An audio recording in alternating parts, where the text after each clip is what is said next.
বন্ধুরা কেমন আছো তোমরা সবাই? আমি আসিফ ভাই চলে আসলাম অনেকদিন পরে একটা ব্লগ ভিডিও নিয়ে। তো আজকে আমরা আছি ইছামতি নদীর পাড়ে, যেটা আমরা বইতে অনেক পড়ছি। সেটা নদী সম্পর্কে আমাদের অনেকে ধারণা ছিল না। তো তোমরা এখন দেখতে পাচ্ছ আমরা এখন আছি ইছামতি নদীর সাইডে। ওই সাইডে হচ্ছে ইন্ডিয়ার অনেকগুলো ভাটা আছে আর জঙ্গল মতো হয়ে গেছে। তা আমরা এখন ইছামতিতে নদীতে নামবো। তো সবাই দেখো, এই যে দীর্ঘ 5-7 বছর পরে আমরা ইছামতি নদীতে নামতেছি। আগে প্রচুর ইতিহাস লুকিয়ে আছে, খেলা করতাম, মাছ ধরতাম, কিন্তু এখন নামতেছি, দেখি সব কিছু করা যায়।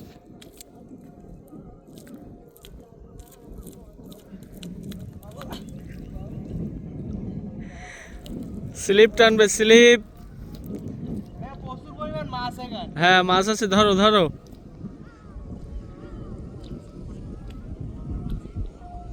আমি মনে করলাম শক্ত মনে হয়, মাটি কি বালি হয়ে নরম।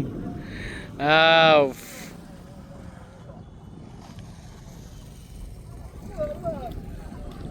কি